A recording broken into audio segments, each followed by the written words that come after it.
തൈപ്പറമ്പിലച്ച തിരുവപ്പതയെ ഒന്നിപ്പിക്കുന്ന വിശുദ്ധ കുരിശ് ഈ ജൂബിലി വർഷം നമ്മളെല്ലാ ഇടവകളിലേക്കും ബഹുമാനപ്പെട്ട മാറ്റുനച്ഛൻ്റെയൊക്കെ നേതൃത്വത്തിൽ ഈ ക്രൂശിത രൂപം എല്ലാ ഇടങ്ങളിലേക്കും എത്തിക്കുക. മനുഷ്യപുത്രൻ ഉയർത്തപ്പെടും, അവിടത്തെ നോക്കിയവരെല്ലാം പ്രകാശിതരായി.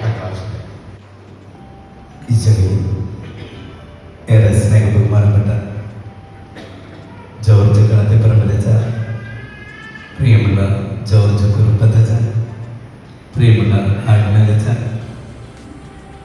തിരുക്കുരിശ് പ്രയാണത്തിൻ്റെ അതിരൂപത കൺവീനർ ശ്രീ അലക്സ് ആർട്ടിലി, ഫൊറയുടെ കൺവീനർ നമ്മുടെ ഇടവക അംഗകൂടിയായ പ്രിയമുള്ള ഹെൻറി, സ്നേഹ ബഹുമാനപ്പെട്ട സിസ്റ്റേഴ്സ്, വന്ധ്യരായ മാതാപിതാക്കളെ, സഹോദരി സഹോദരന്മാരെ,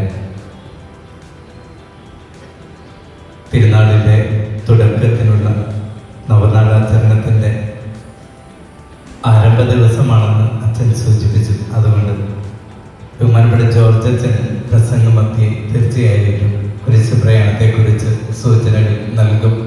അതുകൊണ്ട് ഒട്ടും ദീർഘിപ്പിക്കുന്നില്ല. ഒറ്റ കാര്യം മാത്രം, ഇന്ന് രണ്ട് അച്ഛന്മാരുടെ നാമകേതുക തിരുനാൾ, നമ്മുടെ വികാരിയച്ഛൻ്റെയും ബഹുമാനപ്പെട്ട ജോർജ് അച്ഛൻ്റെയും. അതിനേക്കാളുപരി നമുക്ക് ഇവിടെ മറ്റൊരു സന്തോഷം കൂടിയുണ്ട്. പൗരോഹിത്യ സ്വീകരണത്തിന് 33 വയസ്സ്, ഈശോയുടെ വയസ്സാണ്. ബഹുമാനപ്പെട്ട ജോർജ് അച്ഛൻ 33 വർഷമായി അച്ഛൻ പൗരോഹിത്യം സ്വീകരിച്ചിട്ട് അത്യുന്നതങ്ങളിലേക്ക് ഉയർത്തപ്പെടുകയും പുകഴ്ത്തപ്പെടുകയും ചെയ്തു. അവനെ